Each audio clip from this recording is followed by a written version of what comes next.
ये प्लांट बनाने में तकरीबन हमें एक महीने का टाइम दरकार था, क्योंकि इसको सूखने के लिए टाइम देना पड़ता है। हमारे यहाँ पे गैस नहीं थी और हम तकरीबन मंथली 1000 यूनिट सेल करते हैं वापडा को। इस वक्त जो है तकरीबन 2,20,000 30,000 रुपए के करीब खर्चा आता है। तो अगर कोई खुद बनाना चाहे तो मैं उसको अपने यूट्यूब चैनल से प्रॉपर इन्फॉर्मेशन गाइड करता हूँ कि तकरीबन 25 साल जिंदगी है, क्योंकि जो हमारे यहाँ पे पाकिस्तान में नॉर्मली स्टैंडर्ड सीमेंट यूज़ होता है 25 साल तक वो टिका रहता है। अस्सलाम वालेकुम नाज़रीन, मैं हूं कदीर खान और आप देख रहे हैं उर्दू वायरल। नाज़रीन, मेरे साथ ये भाई मौजूद हैं जिन्होंने अपनी मदद आपके तहत जहाँ पे हम खड़े हैं यहाँ पे सुई गैस का एक प्लांट लगाया है जो गोबर से चला रहे हैं और उसी से पूरा घर चलाते हैं। साथ ही पीछे सोलर पैनल का है, उससे कितनी बिजली इस्तेमाल होती है घर में और कितनी जो बच जाती है वो सेल आउट करते हैं वापडा को। ये इन्हीं से जानते हैं। अस्सलाम वालेकुम। वालेकुम अस्सलाम। कैसे हैं आप? शुक्र अल्हम्दुलिल्लाह। मुझे बताएं कि ये कितना टाइम लगा बनाते हुए और ये जो गैस है ये कैसे आप बनाते हैं? सर असल में ये गैस है मीथेन गैस। तो ये प्लांट बनाने में तकरीबन हमें एक महीने का टाइम दरकार था, क्योंकि इसको सूखने के लिए टाइम देना पड़ता है। दूसरा ये कि हम इसमें गोबर डालते हैं तो ये हमारी मीथेन गैस बन जाती है। ये कैसे आपको आइडिया आया और ये कहाँ से आपने सीखा है? सर असल में हमारे यहाँ पे वो आपने सुना होगा कि ज़रूरत ईजाद की माँ है। हमारे यहाँ पे गैस नहीं थी तो हमने इस चीज़ पर रिसर्च शुरू की कि हम गैस किस तरह प्रोड्यूस कर सकते हैं। तो हमने काफ़ी देखे चीज़ें कि मीथेन गैस बनाने के प्रोसेस। तो हमें सबसे बेस्ट ये लगा कि गोबर गैस वाला।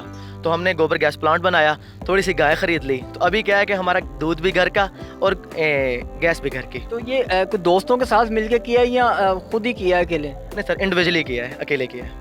तो कहाँ से सीखा है? किसी यूनिवर्सिटी से कुछ सीखा है या यूट्यूब से देखा है? कहाँ से ये आइडिया आपको मिलते रहे जो साथ साथ आप काम करते रहे? सर मैंने कुछ तरीके देखे थे यूट्यूब पर मीथेन गैस बनाने के, लेकिन किसी में इतना प्रॉपर नहीं बताया गया था। तो मैंने 3 प्लांट बनाए पहले, वो मेरे एक के बाद एक ख़राब होता गया। तो माशाल्लाह चौथा जो बना तो ये परफेक्ट चल गया, तो ये अभी तक चल रहा है। तो मुझे ये थोड़ा सा इसको विजिट करवाएं कि इसमें कितना गोबर डालते हैं आप और इसको गोबर डालने के बाद क्या करते हैं? सर इसमें हम एक हाथ वाली रेडी गोबर की डाल के, जिस तरह से थोड़ा सा गोबर इसके अंदर भी पड़ा हुआ है, तो मैं आपको ये पकड़। तो हम इसमें पानी डालते हैं और गोबर डालते हैं। गोबर डालने के बाद आपको ये होल नज़र आ रहा होगा। जब हम इसको यहाँ से मिक्सअप कर लेते हैं तो गोबर ऑटोमेटिकली देख सकते हैं नीचे चला जाता है। तो ये यहाँ से जाता है, ये पीछे एक डोम बना हुआ है, ये उस डोम में जाता है। ये आपको दिखाते हैं कि ये डोम है, इसमें ये वेल्व वगैरह लगे हुए हैं, इसके ज़रिए ये सारी गैस हमारे घर तक चली जाती है। तो इसको ऑन ऑफ करते हैं जब गैस की ज़रूरत होती है, ऑटोमेटिक ये ऑन ही रहता है? सर ये ऑटोमेटिक ऑन रहता है हमारे आगे, बस जब चूल्हा बंद कर देते हैं तो गैस हमारी लीक नहीं होती। तो ये कितनी गैस एक दिन में आप इस्तेमाल कर सकते हैं इससे? सर इससे हम इसमें 2 दफ़ा गोबर डालते हैं, एक दफ़ा सुबह एक दफ़ा शाम को। तो हमारी गैस पूरा दिन चलती रहती है। हम रात को भी चूल्हा जलाएं तो हमारा चलता है। जो सर्दियाँ आ जाएंगी इस पे हीटर वगैरह भी इसी पे चलाते हैं या वो उस पे वो इलेक्ट्रिसिटी पे चलाते हैं? नहीं सर, सर्दियों में हम हीटर बिजली पे चलाते हैं। तो मुझे ये बताएं, सोलर का जो सिस्टम लगाया है इस पे कितना खर्चा आया है और ये कितनी बिजली से आप डेली की अपना बना लेते हैं? सर सोलर सिस्टम लगाने पे मेरा 22 लाख खर्चा आया है और हम तकरीबन मंथली 1000 यूनिट सेल करते हैं वापडा को। उसके अलावा हमारा पूरा घर चलता है। आपको अब घर में क्या कुछ चलाते हैं इस पे? सर हमारे 3-4 एसी हैं, इन्वर्टर एसी हैं, 2 फ्रिजें हैं, पानी वाला पंप है, टकवा है, काफ़ी लोड है हमारा, हैवी लोड। और इस पे आपको जो बिजली होती है वो कितने यूनिट 1000 यूनिट देते हैं वापडा को, उसके वापडा को कितने पैसे पे करता है? सर हम मंथली 1000 यूनिट सेल करते हैं, वापडा हमें पैसे पे नहीं करता।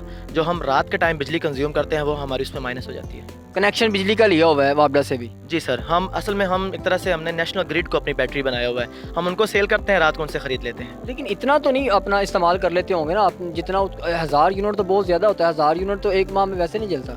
सर हमारा जल जाता है, हमारा काफ़ी लोड है। तो ये मुझे बताएं, इसमें अपना ये कितनी जगह इसके लिए रिक्वायर होती है, कितनी जगह होती है प्लांट लगाया जा सकता है? सर इसके लिए मिनिमम 1 से 1.5 मरला जगह रिक्वायर्ड है। और अगर अभी आपको कोई कॉल करके कहता है कि हमने ये प्लांट लगाना है तो आप लगाने के लिए तैयार हैं? जी सर, हम लगाने के लिए तैयार हैं। अगर हम खुद उस वक्त अवेलेबल ना हुए तो हम अपने बंदे भेजेंगे, नहीं तो मैं खुद आके ऊपर सुपरविजन करके बनवा के। आपने कोई कंपनी रजिस्टर करवाई है इसके लिए? नहीं सर, अभी तक कंपनी रजिस्टर तो नहीं करवाई, क्योंकि अभी तक हमने इतने ज़्यादा प्लांट्स नहीं बनाए।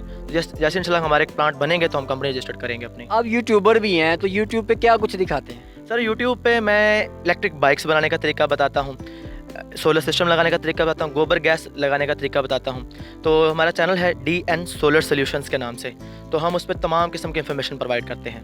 जो बाइक आपने बनाई है उसमें कितना टाइम लगा है, उसमें अखराजात कितने आए हैं? सर जो सबसे पहले मैंने बाइक बनाई थी वो मैंने बनाई थी हाइब्रिड, उसमें इंजन भी था और बैटरी भी थी। तो वो उस पर खर्चा आ गया तकरीबन मेरा 1.5 लाख रुपया, बाइक डाल के सब कुछ बना के। तो उसके बाद मैंने उसका इंजन निकाल के उसको फुल इलेक्ट्रिक कर दिया, तो मेरे कॉस्ट तकरीबन 50,000 रुपये कम हो गई थी। अभी वो सेल कर रहे हैं, बना रहे हैं या बस एक ही बनाई थी? सर अगर हमें कोई ऑर्डर करता है तो हम उनसे टाइम लेके उनसे पेमेंट एडवांस पेमेंट लेके तो उनको बना के दे देते हैं। उनको कितने का देंगे? सर ये डिपेंड करता है कि बाइक अपनी लेके आते हैं कि हमसे लेते हैं। नहीं, अगर आप अपनी तैयार करते हैं तो 50,000 रुपये बता रहे हैं कि आपको कॉस्ट पड़ती है, आप सेल आउट कितने की करेंगे? सर देखें, जो अगर डिपेंड ऑन बैटरीज, अगर कोई लिथियम आयन बैटरी लगाता है तो उसका 20,000 रुपये ज़्यादा होता है। तो अगर कोई नॉर्मल लेड एसिड बैटरी के साथ हमसे बनवाएगा तो हम उसको 70 से 75,000 रुपये में उनकी बाइक के ऊपर लगा के कंप्लीट फंक्शनल करके दे देंगे, चाहे वो हाइब्रिड करवाएं चाहे वो फुल इलेक्ट्रिक करवा लें। तो अगर वो लिथियम बैटरी लगवाता है तो वो डिपेंड ऑन बैटरी कैपेसिटी के। अच्छा, मुझे इसका बताएं, इसके जो गैस का सिस्टम आपने लगाया है इस पर अब कितने पैसे हो जाएं, किसी के पास हों तो वो लगा सकता है, आपसे रब्ता कर दो। सर इसके इस वक्त जो है तकरीबन 2,20,000 30,000 रुपये के करीब खर्चा आता है। तो अगर कोई खुद बनाना चाहे तो मैं उसको अपने यूट्यूब चैनल से प्रॉपर इन्फॉर्मेशन गाइड करता हूँ, तो वो अपने घर पे खुद बना सकते तो इसका कितना को एक्सपायरी का चक्कर तो नहीं होता कि साल बाद इसे ख़त्म करके नया बनाना पड़ता है, 2 साल के बाद 10 साल बाद, इसका क्या सिस्टम है? हैं। सर इसकी तकरीबन 25 साल ज़िंदगी है, क्योंकि जो हमारे यहाँ पे पाकिस्तान में नॉर्मली स्टैंडर्ड सीमेंट यूज़ होता है 25 साल तक वो टिका रहता है। 25 साल बाद ख़त्म हो जाए? जी सर, 25 साल के बाद ये लीकेज शुरू करता है, तो मेरा नहीं ख्याल कि 25 साल को थोड़ा अरसा है। आप स्टूडेंट्स को ये मशवरा देंगे, एडवाइस देंगे कि ऐसी जो चीज़ें हैं वो खुद करने की कोशिश करें, ना कि किसी को कॉल करके या आपको कॉल करके बताएं कि ये हमने सेटअप लगाना है, खुद बनाने की कोशिश करें? जी बिल्कुल सर, खुद कोशिश करें, अगर समझ नहीं है तो किसी से आप हेल्प लें, ना कि किसी को बुला के उनसे काम करवाएं। आप खुद इसके अलावा क्या करते हैं? सर मेरा जो पेशा है वो जर्मन मशीनों में स्पेशलिस्ट हूँ मैं। इलेक्ट्रिक फॉक लिफ्टर्स होते हैं, मैं उनकी रिपेयरिंग करता हूँ। ये कब से कर रहे हैं? सर इसको तकरीबन 4 साल हो गए। इससे पहले जब मैंने इंजीनियरिंग पूरी की थी तो मल्टीनेशनल कंपनियों में काफ़ी मैं जॉब की थी, नाम नहीं लूँगा। तो उसके बाद मैंने जॉब छोड़ने के बाद अपना पेशा इलेक्ट्रिकल इंजीनियरिंग को ही आगे लेकर चला। जर्मन मशीन्स होती हैं, बैटरी ऑपरेटेड लिफ्टर्स होते हैं, उनको रिपेयर करता हूँ। जी बिल्कुल, आपने दानिश साहब की बातें सुनी। उनका कहना है कि 2 से 2.5 लाख रुपए अगर आपके पास है तो आप इजीली ये प्लांट तैयार करवा सकते हैं, खुद भी कर सकते हैं। अगर मुझसे करना चाहते हैं तो वो भी करने के लिए तैयार है। इनका यूट्यूबर जो चैनल है, यूट्यूब चैनल से भी देख के आप इसको तैयार कर सकते हैं। इनकी हिम्मत को हम सल्यूट पेश करते हैं कि बड़ी हिम्मत का मुजाहिरा किया है कि किसी को ये नहीं बोला कि आके सेटअप लगाएं, खुद लगाया है। चाहे वो थोड़ा टाइम लगा, एक दफ़ा फ्लॉप होगा, दूसरी दफ़ा फ्लॉप हो गया, लेकिन आखिरकार ये अपने सेटअप में कामयाब हो गए। इसी के साथ कदीर खान को दीजिएगा इजाज़त। नई स्टोरी के साथ दोबारा मुलाकात होगी। अल्लाह ने के बाद।